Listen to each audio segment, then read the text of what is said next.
السلام علیکم ورحمۃ اللہ وبرکاتہ۔ بسم اللہ الرحمن الرحیم۔ احد کی لڑائی میں جو کافر مارے گئے تھے ان کے عزیزوں میں انتقام کا جوش زور پر تھا۔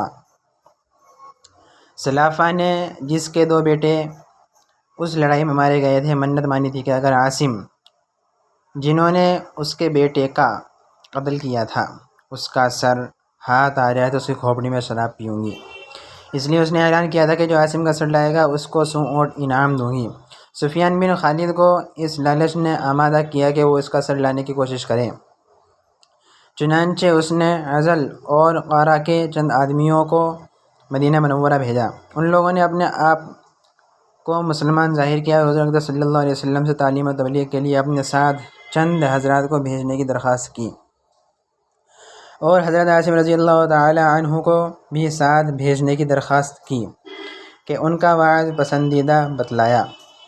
چنانچہ حضور صلی اللہ علیہ وسلم نے 10 آدمیوں کو اور بعض روایت میں 6 آدمیوں کو ان کے ساتھ کر دیا، جن میں حضرت عاصم رضی اللہ تعالی عنہ بھی تھے۔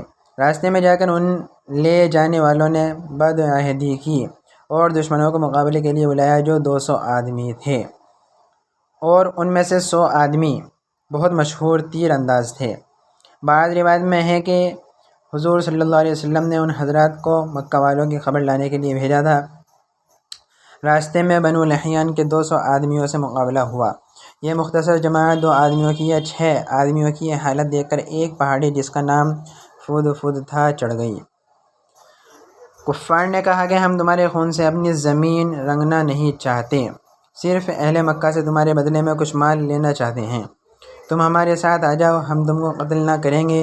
مگر انہوں نے کہا کہ ہم کافر کے عہد میں آنا نہیں چاہتے، اور ترکش سے تیر نکال کر مقابلہ کیا۔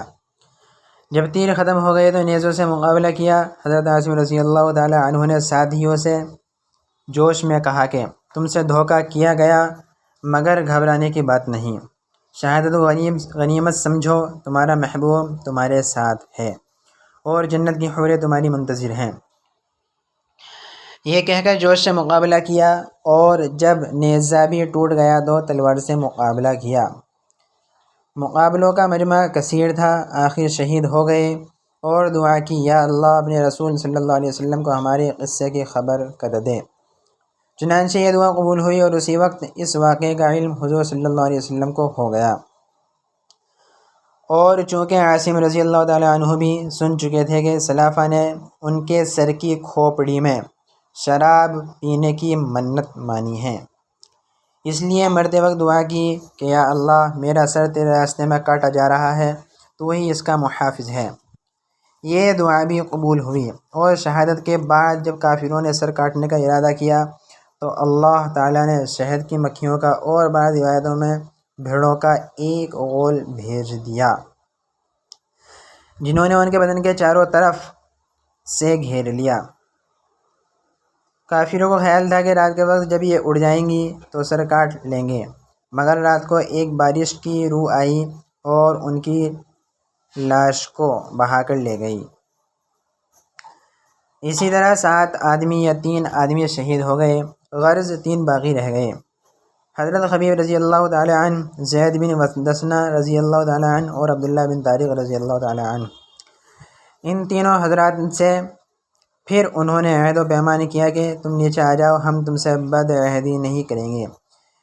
یہ تینوں حضرات نیچے اتر آئے، اور نیچے اترنے پر کفار نے ان کی کمانوں کی تانت اتار کر ان کی مشقیں باندھیں۔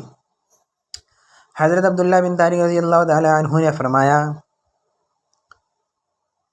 کہ یہ پہلی بد عہدی ہے، میں تمہارے ساتھ ہرگز نہ جاؤں گا، ان شہید ہونے والوں کی اقتدا ہی مجھے پسند ہے۔ انہوں نے زبردستی ان کو کھینچنا چاہا، مگر یہ نہ ٹلے تو ان لوگوں نے ان کو بھی شہید کر دیا۔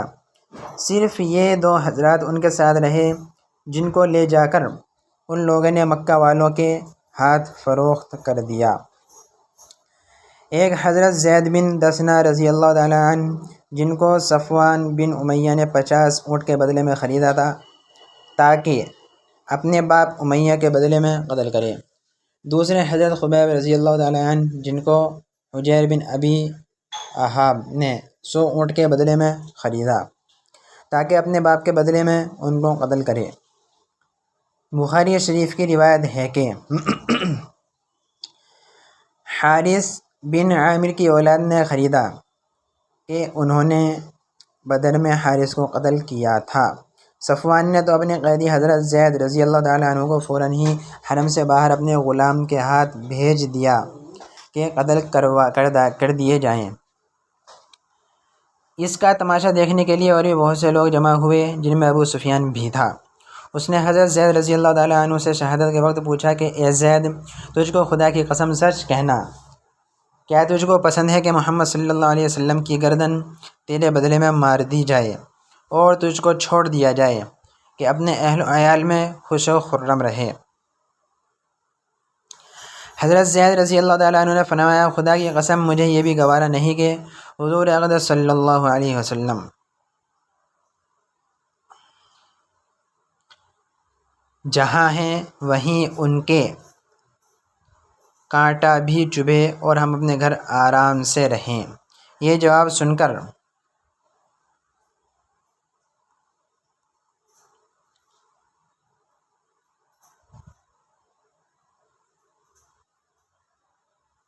قریش حیران رہ گئے۔ ابو سفیان نے کہا، محمد صلی اللہ علیہ وسلم کے ساتھیوں کی جتنی ان سے محبت دیکھی اس کے نظیر کہیں نہ کہیں دیکھی۔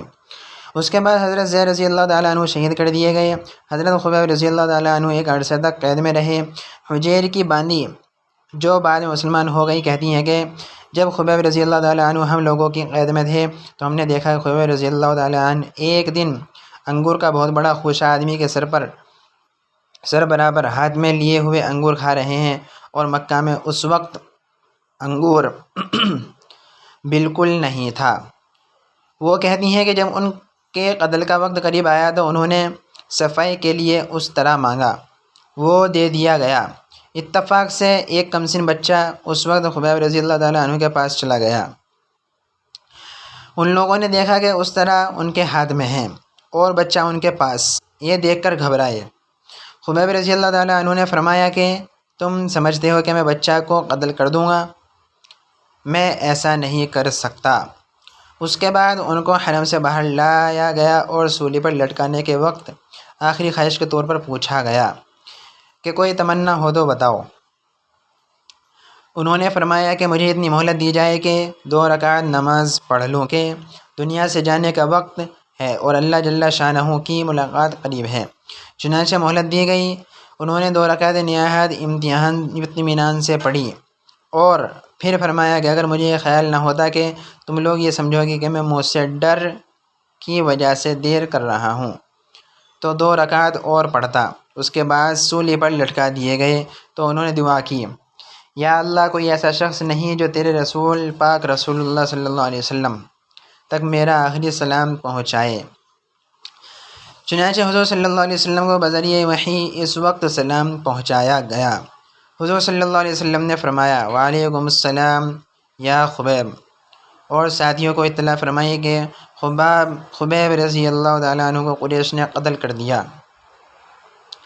حضرت خبیب کو جب رسولی پر چڑھایا گیا تو 40 کافروں نے نیزے لے کر چاروں طرف سے ان پر حملہ کیا اور بدن کو چھلنی کر دیا۔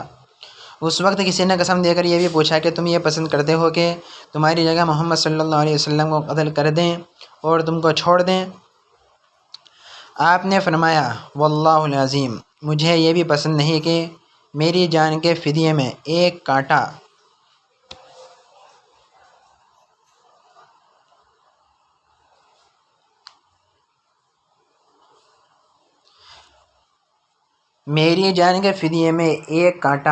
بھی حضور صلی اللہ علیہ وسلم کو چبھے۔